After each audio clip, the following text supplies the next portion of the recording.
Hey everyone, and welcome back. Today, we're heading deep into the Arizona desert to unpack one of America's most stubborn treasure legends, the Lost Dutchman-esque gold mine. It's a story that has everything: a mysterious mountain range, a dying prospector's secret, and a fortune that has lured countless people to their ruin. But the real question isn't just where is the gold? It's why do treasure legends like this refuse to die, even when they consistently hurt people and never, ever pay out?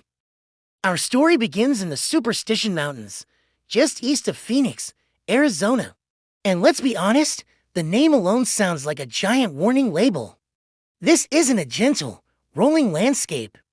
This is a place of sharp, volcanic rock, of hidden canyons that all look the same, and a sun that feels less like a source of warmth and more like a personal attack. It's a brutal, unforgiving environment where distances are deceptive. What looks like a short walk can quickly turn into a life-threatening ordeal. And that's the perfect stage for a legend that basically says, there's a ridiculous fortune out here, but good luck trying to take it. The myth, the version you hear around a campfire, goes something like this. Somewhere buried deep within those jagged peaks is a gold mine of unbelievable wealth. We're not talking about a few nuggets. We're talking about a motherlode, a source so rich it could rewrite your life story overnight. It's the kind of wealth that makes a normal person stop thinking like a normal person.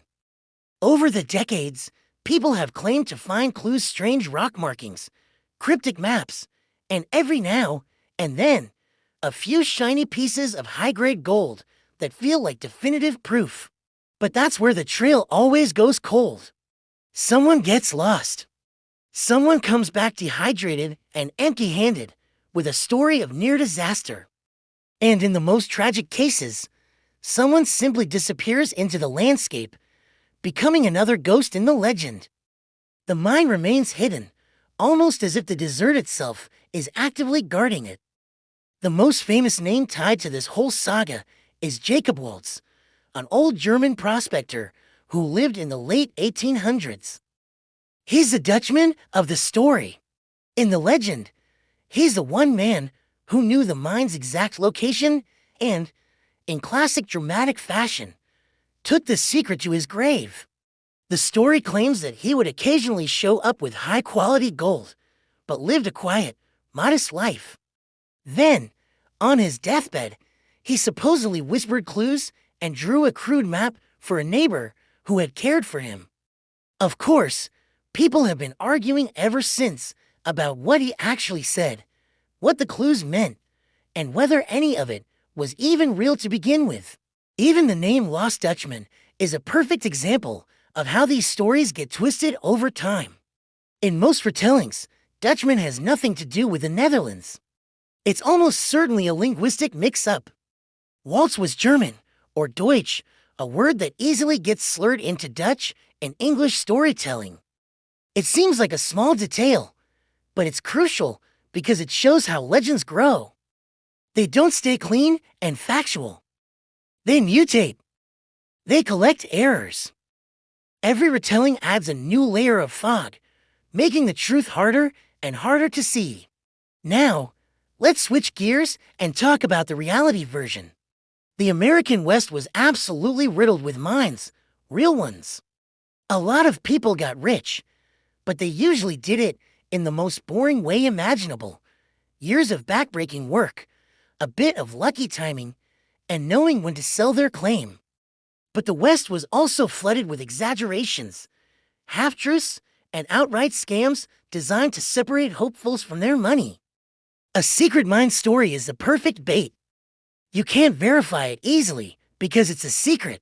You can't disprove it quickly because the search area is vast and dangerous. And if someone goes looking and fails, the legend doesn't lose credibility. The legend just says, you weren't worthy, or you were so close but missed the turn, or the mountain spirits were protecting it. This is precisely what makes the Lost Dutchman story so sticky. It provides a built-in explanation for failure that keeps hope alive. It's never the legend's fault, It's always the searchers. And the desert landscape itself adds fuel to this fire. The Superstition Mountains are legitimately dangerous without any need for curses or supernatural guardians. The extreme heat, the risk of dehydration, the steep, treacherous terrain, and the ease of getting turned around in a canyon where every rock looks the same, these are real threats. When people get into trouble out there, it feels dramatic because it is dramatic. So, over time, the land itself becomes a character in the story. The mountains don't just contain the legend, they perform it, adding a layer of genuine peril to the myth. Then there's the powerful psychology of treasure, which people constantly underestimate. Treasure hunting is built on a weird kind of mental math. The chances of success are incredibly small, but the potential reward is astronomically huge. Your brain loves that gamble. It's the exact same psychological hook that gets people to buy lottery tickets. You don't need a high probability of winning. You just need the possibility to feel real, even for a few minutes.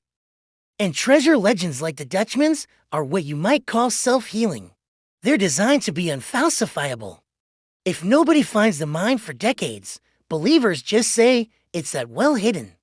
If someone claims they found it, but refuses to share the location, believers say they're smart to protect it from the government or from greed. If a hiker finds a small nugget of gold somewhere in the 160,000-acre wilderness area, believers immediately claim it's proof the big vein is nearby. If old maps don't match the modern landscape, believers argue that the clues must be coded or that erosion has changed the landmarks. Almost any outcome, even total failure, can be twisted to become confirmation that the legend is true. And of course, you have the storytellers who keep the fire burning. For over a century, people have been selling authentic maps. Authors publish books claiming to have the true account. YouTubers and bloggers post videos pointing to a specific rock formation and saying, "This is it. This is definitely the marker from the legend." And to be fair, not all of them are scammers. Many are sincere believers who have dedicated their lives to the search. But sincerity doesn't make a claim true.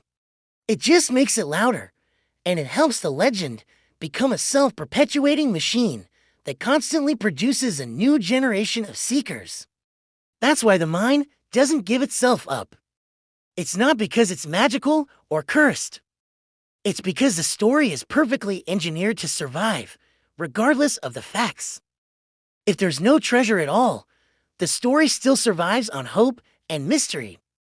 And if there is some treasure out there, the story survives even harder. Because the search won't end until every last ounce of gold is hauled out, documented, and verified. And in a landscape as rugged as the Superstitions, total verification is practically impossible. So, what's the most realistic explanation for all of this? The simplest answer is probably a combination of things. Maybe there were some small, genuine gold finds in the area that got wildly exaggerated over time. Maybe one person, maybe even Waltz, found a decent but not spectacular deposit, worked it for a short time, and then lost the location or couldn't get back to it.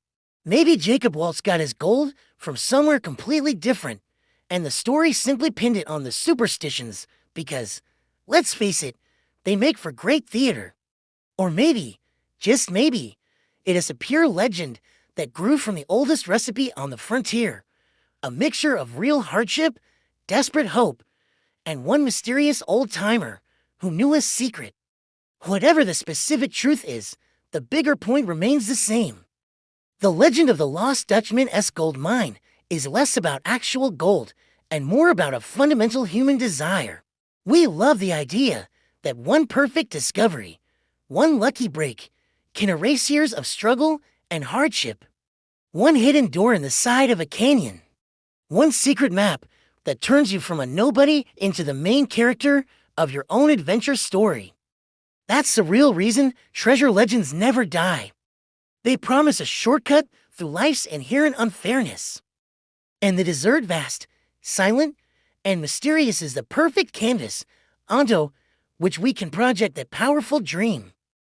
Because when you're out there, looking at an empty horizon, you can convince yourself that anything is possible, and that a life-changing fortune might be hiding just behind the next ridge. Thanks for watching, everyone.